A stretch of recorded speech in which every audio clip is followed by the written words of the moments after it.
नमस्कार, आप देख रहे हैं खबर सूत्र। मैं हूं आपके साथ वंदना। चलिए रुक करते हैं इस वक्त की तमाम बड़ी खबरों की ओर। इस वक्त की बड़ी खबर भोपाल से, जहां पर मोहन कैबिनेट का बड़ा फैसला। कर्मचारी हित में बड़ा फैसला लिया गया। 9 सालों के बाद कैबिनेट में प्रमोशन नीति को मंजूरी। मंत्री कैलाश विजयवर्गीय कैबिनेट के फैसलों की दी रहे जानकारी। आरक्षण का ध्यान रखा गया। एससी के लिए 16%, एसटी के लिए 20% आरक्षण रहेगा। वरिष्ठता के तहत मेरिट के आधार पर पदोन्नति की जाएगी। अग्रिम डीपीसी के प्रावधान किया गया। पात्रता का भी प्रावधान किया गया। पदोन्नति समिति को अधिकार दिए गए। 6 महीने की सीआर को साल भर मानी जाएगी। प्रतिनियुक्ति के खाली पद पर प्रमोशन होगा। सभी खाली पदों पर प्रमोशन किए जाएंगे। 2 लाख रिक्त पद सृजित होंगे। नई भर्ती के दरवाजे खुलेंगे। आंगनबाड़ी 2.0 के तहत 459 नवीन आंगनबाड़ी की स्थापना होगी। आंगनबाड़ी सहायिका और कार्यकर्ताओं की भर्ती भी की जाएगी। केंद्र सरकार 72 करोड़ और राज्य सरकार 70 करोड़ देगी। 5,163 करोड़ राशि की स्वीकृति बिजली इंफ्रास्ट्रक्चर के लिए दी गई। मूंग और उड़द का समर्थन मूल्य खरीदा जा रहा। 27 जून एमएसएमई दिवस है। रतलाम में समिट आयोजित होगी। 7 जुलाई को राष्ट्रीय इंटरैक्टिव सेशन लुधियाना में होगा। भोपाल में सितंबर अक्टूबर में मेट्रो शुरू होगी। प्रधानमंत्री मेट्रो का शुभारंभ करेंगे। काम तेजी से चल रहा है। रक्षाबंधन पर लाडली बहनों को 250 रुपए की अतिरिक्त राशि देंगे। अंतर्राष्ट्रीय योग दिवस पर मध्य प्रदेश सरकार हर जिले में एक कार्यक्रम करेगी। विशाखापट्टनम से पीएम नरेंद्र मोदी योग दिवस पर लाइव रहेंगे और मध्य प्रदेश से मुख्यमंत्री डॉक्टर मोहन यादव। मध्य प्रदेश में पर्यटकों में तेजी से बढ़ोतरी हुई। भोपाल से संजना प्रियानी की रिपोर्ट। डॉक्टर मोहन यादव जी के नेतृत्व में जो कैबिनेट की महत्वपूर्ण बैठक हुई है, उसमें कर्मचारियों के लिए एक बहुत बड़ा निर्णय लिया है।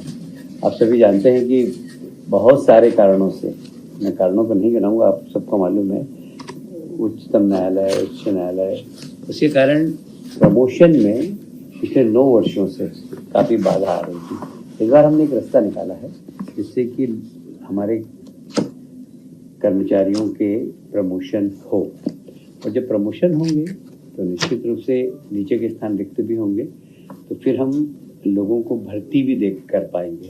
तो इसलिए एक नई भर्ती के दरवाजे भी खुलेंगे। तो एक बहुत बड़ा महत्वपूर्ण निर्णय लिया है 9 वर्षों बाद।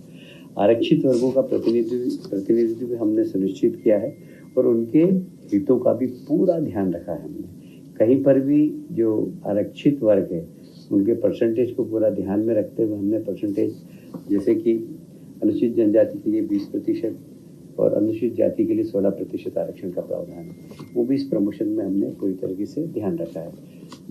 उच्चतम न्यायालय और उच्च न्यायालय के जितने भी आदेश थे, चाहे वो एम नागराज का हो, जनरल सिंह का हो, आर के सबरवाल का, इन सारे प्रकरणों की हमारे विधि विभाग से पूरी जानकारी लेकर और प्रमोशन में किसी प्रकार की कहीं पर भी विधिक तकलीफ नहीं आए, इस बात में ध्यान रखते हुए हमने पूरी प्रमोशन की नीति बनाई है।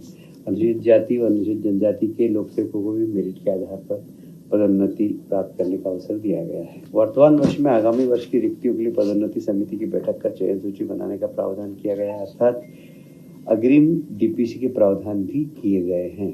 ये बहुत महत्वपूर्ण हिस्सा है कि अग्रिम डीपीसी के प्रावधान भी अब प्रारंभ हो गए हैं। पदोन्नति के सूत्र में वरिष्ठता का पर्याप्त ध्यान रखा गया है। वरिष्ठ लोक सेवकों में से मेरिट के अनुसार न्यूनतम अंक लाने वाले लोक सेवक पदोन्नति हेतु पात्र होंगे। प्रथम श्रेणी के लोक सेवकों के लिए मेरिट कम सीनियरिटी के प्रावधान किया गया है। पदोन्नति के सूत्र में कार्यदक्षता को प्रोत्साहित किया जाना लक्षित है। पदोन्नति के लिए अपात्रता का स्पष्ट निर्धारण किया गया है। किन परिस्थितियों में कोई लोक सेवक अपात्र होगा एवं दंड का क्या प्रभाव होगा, यह स्पष्ट रूप से उल्लेख किया गया है।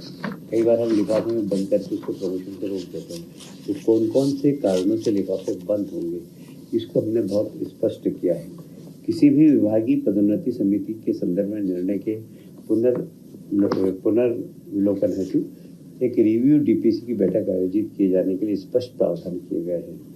नवीन पदोन्नति नियमों में परिभ्रमण की व्यवस्था समाप्त की गई है, जिससे पदोन्नति हेतु अधिक से अधिक लोग लाभान्वित हो सकेंगे। पदोन्नति समिति को शासकीय सेवक की उपयुक्तता निर्धारण करने का अधिकार दिया गया है। चतुर्थ श्रेणी के लिए अंक व्यवस्था नहीं होगी। केवल पदोन्नति के लिए उपयुक्त होने पर पदोन्नति प्राप्त की जा सकेगी। कार्यकारी सेवा के लिए किसी वर्ष में की गई आंशिक सेवा को भी पूर्ण वर्ष की सेवा माना जाएगा। यदि वर्ष में एक भाग की सेवा भी की गई तो उसे पूर्ण वर्ष की सेवा माना जाएगा। यदि किसी वर्ष में 6 माह की गोपनीय प्रतिवेदन उपलब्ध है तो उसे पूर्ण वर्ष के लिए मान्य किया जाएगा। कई बार ये जो हमारी सीआर को लेकर पदोन्नतियां रुक जाती है, पर यदि 6 माह की भी अगर उसकी सीआर है उसको वर्ष भर की माना जाएगा और उसकी पदोन्नति में वो रुकावट नहीं होगी। यदि गोपनीय प्रतिवेदन उपलब्ध नहीं होने के कारण किसी भी पदोन्नति रुकती तो उसे पदोन्नति प्राप्त होने पर पूरी वरिष्ठता दी जाएगी।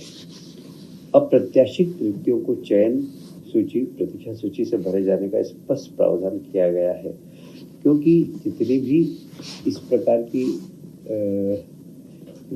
रिक्त पद हैं जहाँ पर अप्रत्याशित रूप से भरे जाते हैं उनकी सूची भी प्रतीक्षा सूची से भरे जाने के प्रावधान है।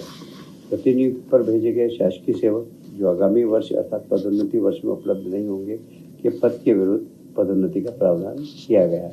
कई बार जब किसी व्यक्ति को बाहर भेज देते हैं किसी दूसरे उसमें तो उसका पद रिक्त हो जाता है, वहाँ पर हम पदोन्नति कर सकेंगे। गोपनीय प्रतिवेदन से यदि कोई गोपनीय प्रतिवेदन एनआरसी, नो रिपोर्ट सर्टिफिकेट, सक्षम स्तर से स्वीकृत अवकाश, पद ग्रहण काल अथवा प्रशिक्षण के कारण है अथवा गोपनीय प्रतिवेदन में निर्धारण समय पर स्वमूल्यांकन के साक्ष्य हैं तो ऐसी स्थिति में गोपनीय प्रतिवेदन की अनुपलब्धता के आधार पर पदोन्नति नहीं रोकी जाएगी। विभागीय पदोन्नति समिति के बैठक से पूर्व केवल कारण बताओ सूचना पत्र के आधार पर बंद लिफाफे की कार्रवाई नहीं की जाएगी। ये एक बहुत महत्वपूर्ण विषय है, क्योंकि आपने भी देखा होगा कि लोगों के जरा से कारण बताओ नोटिस पे लिफाफा अंदर रहता है तो उसकी पदोन्नति फिर होती ही नहीं और वो लिफाफा 4 साल, 5 साल, 6 साल। अभी तो मेरे पास ऐसे केस आए कि वो रिटायर हुए, उसको 3 साल हो गए, उसके बाद उसका लिफाफा गिला, तो रिटायरमेंट के बाद उसको पदोन्नति दी गई। ये सब जितने भी इस प्रकार के प्रावधान थे उसको ठीक किया गया है। कुल मिलाकर पदोन्नति के पद जिस दिन उपलब्ध हो उसी दिन उपयुक्त योग्य एवं आरक्षित पदों के प्रतिनिधित्व को ध्यान में रखकर भरे जा सकेंगे। इस तरह के प्रावधान किए गए हैं। लगभग 2 लाख रिक्त पद सर्जित होंगे ताकि प्रशासन में सुधार एवं कार्यदक्षता बढ़ेगी। यह आज का बहुत महत्वपूर्ण मध्य प्रदेश के कर्मचारियों के लिए है और लोगों के नई भर्ती के दरवाजे भी खुलेंगे। 21 जून को अंतर्राष्ट्रीय योग दिवस है।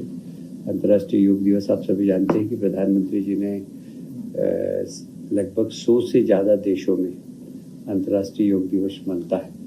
मैं इसको फिर दोहराऊंगा। पहले ही मैंने आपसे कहा था कि पूरी दुनिया के अंदर योग के मास्टर ट्रेनर भारत से जाकर रोजगार प्राप्त कर रहे हैं और बहुत सारे विदेशी अब ट्रेनिंग लेने इंडिया आ रहे हैं। इंदौर में एक ट्रेनिंग सेंटर है, मैं भी उनके समापन में गया था तो 50 लोगों ने 1 साल की ट्रेनिंग ली। उसमें से 36 विदेशी लोग थे, मलेशिया, जर्मनी।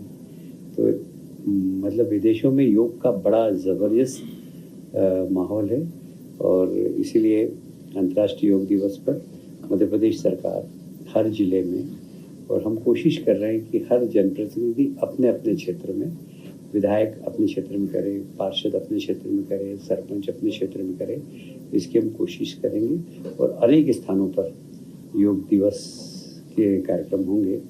माननीय प्रधानमंत्री जी विशाखापट्टनम आंध्र प्रदेश से स्वयं लाइव आएंगे और मध्य प्रदेश से माननीय मोहन जी यादव। इस सारे ही कार्यक्रम में हम कोशिश करेंगे जहाँ बड़े बड़े मध्य प्रदेश में कार्यक्रम हों, माननीय मुख्यमंत्री जी को भी सुन सके और प्रधानमंत्री जी को भी सुन सके।